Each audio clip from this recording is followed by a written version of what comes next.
il faut d'abord qu'on nous rassure que, avant l'organisation des élections, il ne faut pas le faire juste par de calculs politiciens. Il faut qu'on nous rassure qu'on aura fini avec le recensement. Parce que c'est là où réside le plus grand problème. On peut organiser les élections, même aujourd'hui. Mais est-ce que ça va résoudre le vrai problème des gouvernances qui se pose? Donc, il ne faut pas que les gens fassent de calculs par rapport à 2014, 15, 16 et consorts. Il faut qu'on sache si réellement on remplit toutes les conditions. Parce que le problème, ce n'est pas seulement se faire élire. Le problème, c'est être en mesure de résoudre le problème de la population. Fait des routes réalistes.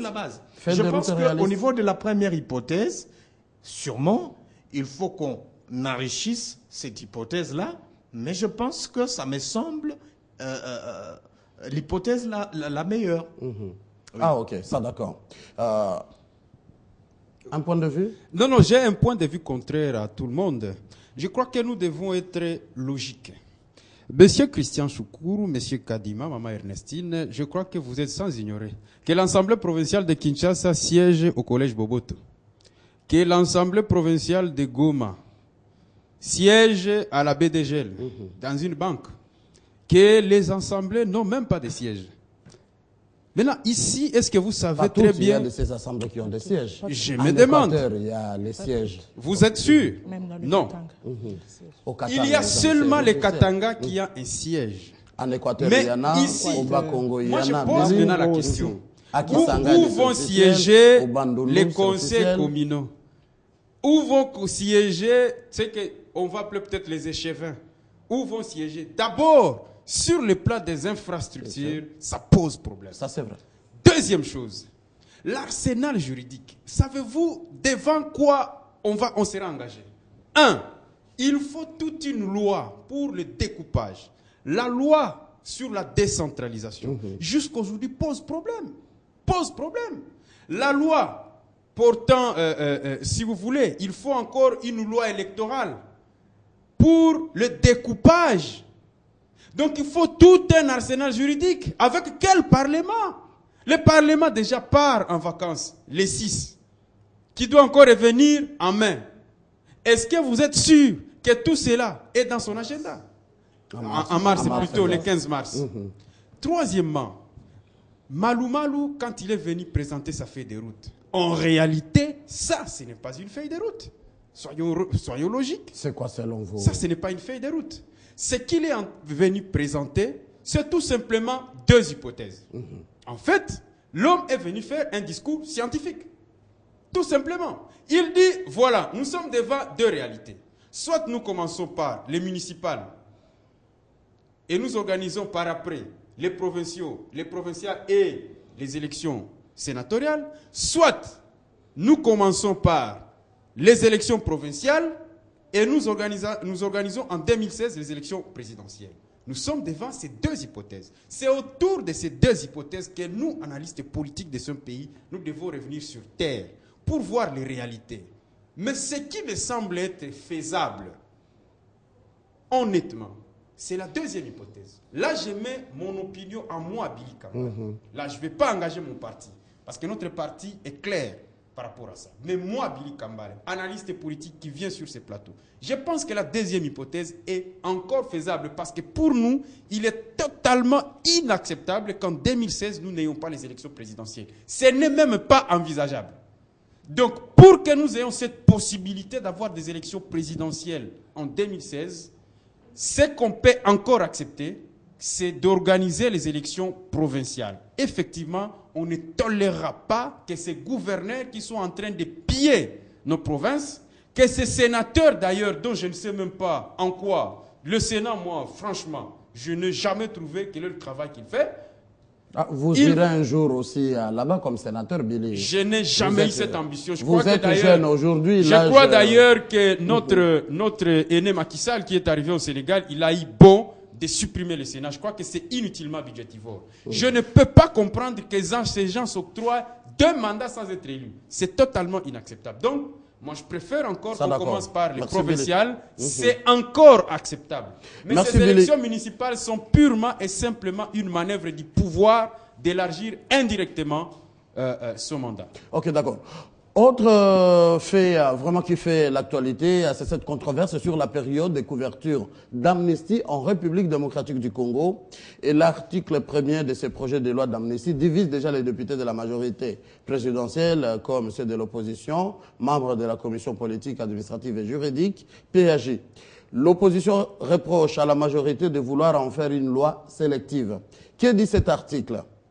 Sont amnistiés les faits insurrectionnels, les faits de guerre et les infractions politiques commis sur le territoire de la RDC au cours de la période allant du 1er juillet 2003 au 20 décembre 2013. Une loi sélective, Madame Ernestine, si je puis commencer avec vous. Je crois que Mathieu, d'abord, il faut partir du principe qu'une loi ne peut pas être sélective. Il faut partir du principe qu'une loi ne peut pas être taillée sur mesure. Il faut partir du principe qu'une loi doit être impersonnelle. Et donc, la loi, lorsque on la promulgue, eh bien, elle doit couvrir dans le temps et dans l'espace un certain nombre de choses. Et dans le temps et dans l'espace, elle ne vise pas des individus tout à fait choses particulières. Moi, je crois que peut-être la difficulté, lorsque j'ai lu un peu, c'est encore un projet puisqu'il n'est pas encore promulgué. Je crois que la difficulté, c'est peut-être lorsqu'on énumère les différentes infractions. On parle de faits insurrectionnels, de faits de guerre, de faits politiques. Je crois que sur les faits insurrectionnels, là, la question a été suffisamment élaborée.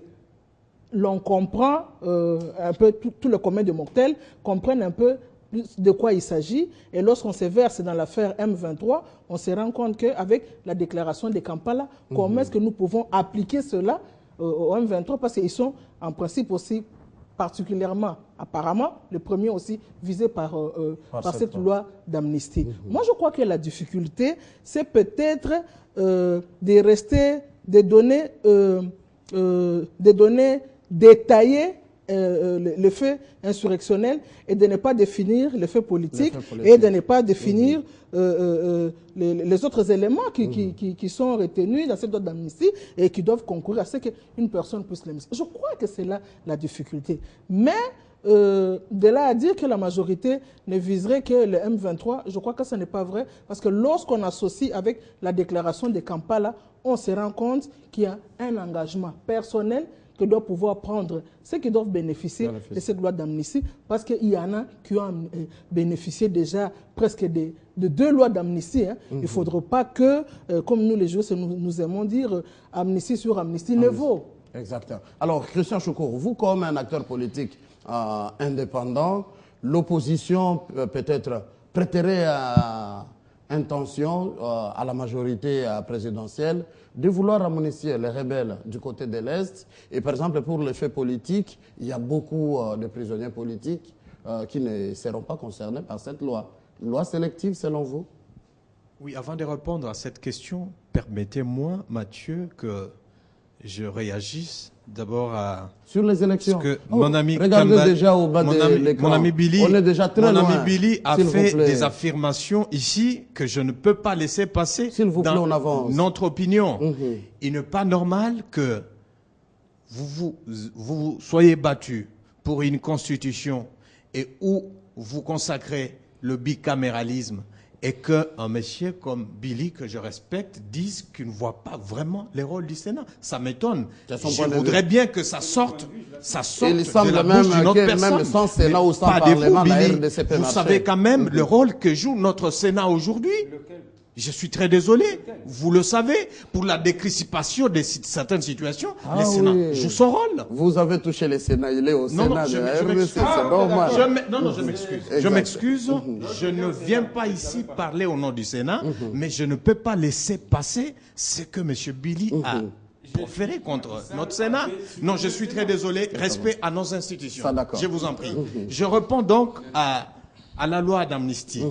Une loi sélective. Oui, mais écoutez, dans ce pays, je n'ai jamais compris exactement ce que nous voulons. Nous venons des assises qu'on a appelées concertation nationale.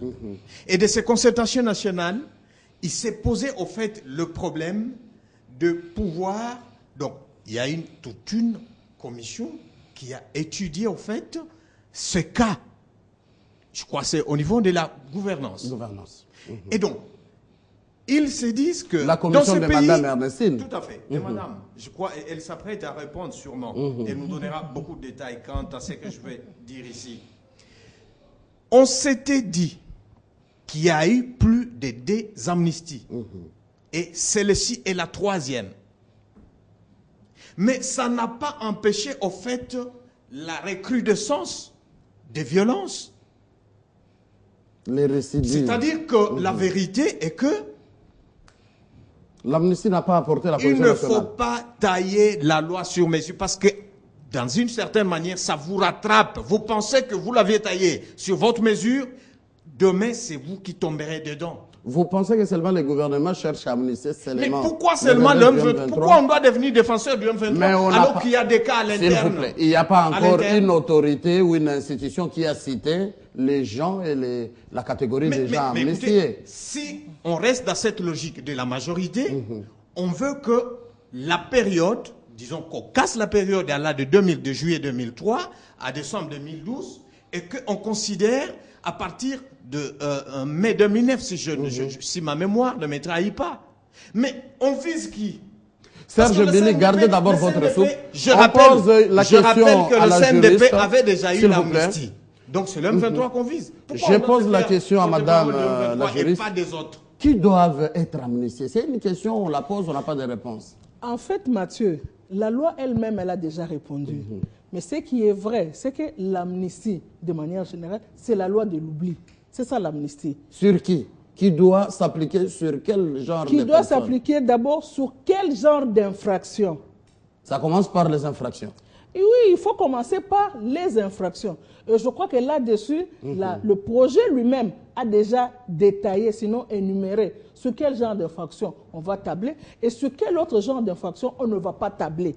Rien qu'avec cela, puisque tout le monde veut pointer les M23, on se rendra compte que les violences sexuelles ne sont pas répertoriées. Les génocides ne sont pas répertoriés. Il y a un certain nombre d'infractions, de violations, des recrutements d'enfants soldats. Les violations massives des droits de l'homme ne sont pas répertoriées là-dedans. Alors que lorsque nous regardons la position qu'a eu le M23 sur le terrain, mais les M23, on peut les ramasser dans toutes ces infractions. Exact. Recrutement d'enfants en vol, viol, pillage. Comment voulez-vous qu'aujourd'hui, qu'on puisse dire qu'il n'y a que les M23 qui sont visés par cette loi? Et en sus, le M23 ont commencé leur mouvement au 23 mars 2009. Donc, c'est la période allant de 2009 pour le M23 à 2013, en décembre. Alors que, lorsque vous regardez la fourchette qui est donnée, on commence bien avant 2009, donc CNDP avant 2003 jusqu'à juillet 2012. Mais cette période-là, il n'y a pas que les M23 qui sont sur le terrain. Voilà. Il y a beaucoup d'autres éléments, il y a beaucoup d'autres choses, mouvements rebelles, si vous voulez, d'autres citoyens. Je vais revenir avec vous quand on parle pendant toute cette période. Je vais revenir encore chez vous quand on parle des infractions politiques, parce que là, ça intéresserait toute la classe politique avec tous ces prisonniers politiques. C'est pour cela que je vous ai dit que c'est bien malheureux que la loi, le projet de loi n'ait étayé, n'ait élaboré, sinon explicité simplement la partie des faits insurrectionnels. C'est pas trop entrer en détail. Il fallait entrer en détail aussi pour le fait politique. Il fallait aussi entrer en détail pour toutes ces infractions. Comme ça, on permet à tout le monde. On permet aux députés, aux sénateurs qui vont s'atteler là-dessus de pouvoir voter en âme et conscience. Et au moins, il n'y aura pas de soupçons pour dire voici, il y a que les M23 qui vont bénéficier et autres personnes ne vont pas bénéficier. Un autre son de cloche de l'opposition. Billy. Oui, je crois que nous, la position de notre parti est claire. On doit partir même au-delà de 2003. Il faut aller jusque depuis 2001. Pourquoi nous disons cela? Parce que nous avons comme l'impression que cette loi d'amnistie veut être comme si c'est une prime à la guerre. Des gens ont pris les armes contre leur pays et on veut les primer. On dit non, nous pouvons oublier, mais tous nos amis ici, ils doivent rester et croupir en prison. Ce n'est pas normal. Nous avons la diaspora, des gens qu'on appelle souvent combattants. Ils sont en Europe, ils ont leur manière de faire le combat. Mais eux, quand ils arrivent ici, ils sont traqués par les services. Nous disons non. Il faut une